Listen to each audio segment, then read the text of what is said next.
The Daily Wire has this report. Sports Illustrated swimsuit model Chrissy Teigan responded to the backlash against her as she dared critics to do your worst after she recently announced that her miscarriage was actually an abortion.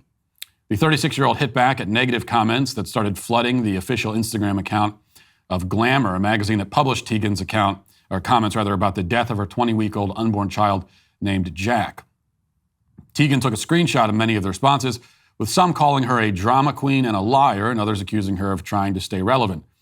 She then tweeted the message that read, I knew this would happen, and honestly, I've already seen you do your worst, so if this makes you feel better, great. It doesn't make me feel worse, though. The backlash comes following Teigan's comments at the Proper Daily's A Day of Unreasonable Conversation Summit, where she labeled her miscarriage in 2020 an abortion. Teigan shared, quote, 2 years ago when I was pregnant with Jack, John, and my third child, I had to make a lot of difficult and heartbreaking decisions. When I was pregnant with Jack, John, and my third child. She's pregnant with, I don't understand that. It became very clear around halfway through that he would not survive and that I wouldn't either without any medical intervention. Let's just call it what it was. It was an abortion to save my life for a baby that has absolutely no chance.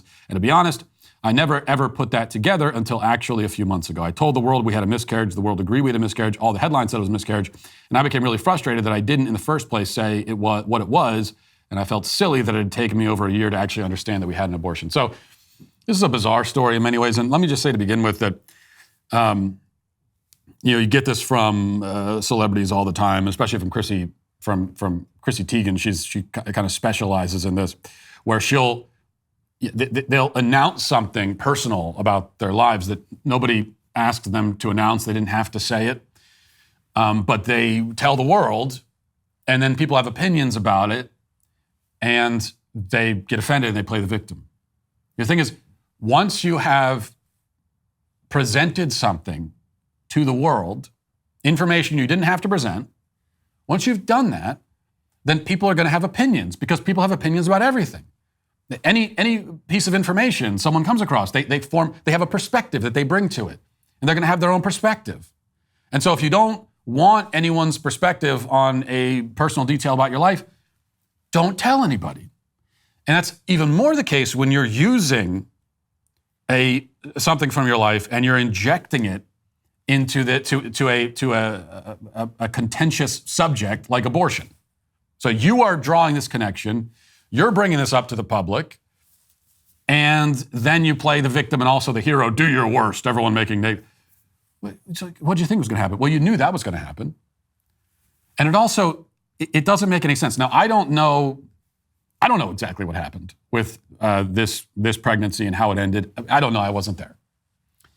What I do know, though, is as she admits, as she acknowledges, she announced that it was a miscarriage, and she even, if I remember correctly, there were pictures that she took of her cradling her child, who was deceased, in her arms. And she posted the pictures and said, we had a miscarriage. It's a terrible thing. And it is a terrible thing. We've been through this in my family, and it's awful. So that's what we know. And now she says, well, I didn't realize at the time that it was an abortion. Well, what?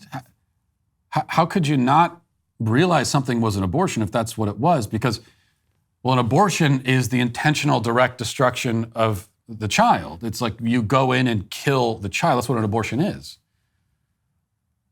And also, I've never heard of an abortion. I mean, now we get very grim and dark when thinking about this, but have you ever heard of an abortion where they kill the child and then give the child's dead body to you to take pictures with? That doesn't happen in an abortion clinic.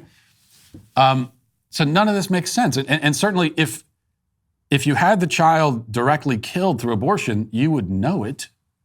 There's no looking back on it 2 years later and saying, oh, you know what, maybe that was an abortion. There's no confusion about what's happening. So it seems to me what has happened here, if I'm to make sense of this, and again, we all are within our rights to try to make sense of it. She's the one who's presented this to the world. She didn't have to, and she did. So it seems to me what's happened is that there was a terrible health complication with the child. They had to deliver the child early, too early for the child to survive, and he died tragically.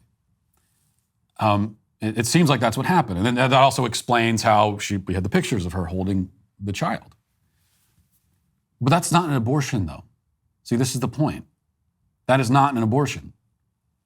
I mean, there are times, and we've always acknowledged this, there are times when there could be a medical crisis in the middle of a pregnancy, something that affects the child or the mother, and it becomes clear that the pregnancy cannot continue. The pregnancy has to be ended in order to preserve the life of the mother. That can certainly happen. It's not common, it's rare, but it does happen.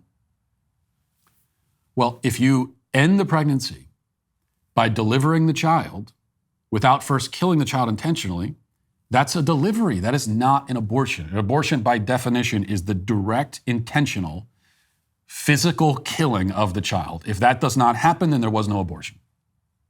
And if you have to deliver a child early to preserve the life of the mother, knowing almost certainly that the child will not be able to survive being delivered that early, that's still not an abortion. That's the principle of double effect. That is, you're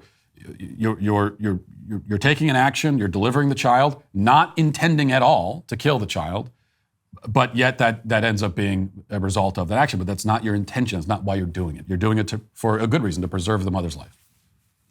So it's an act of preservation. It's not murder. So that is what would make sense of this to me. But then, so why are you coming back 2 years later and saying, you know what, I'm counting that as an abortion? It would really seem like you're using this terrible tragedy that happened to you and your child to make a political point. Well, I hope you enjoyed that clip from the Matt Walsh Show. If you did, be sure to subscribe to this YouTube channel and click the notification button to get more content like this. If you want to watch or listen to the full show, head to dailywire.com and subscribe today. You can also listen to my podcast on Spotify, Apple Podcasts, or wherever you get your podcasts.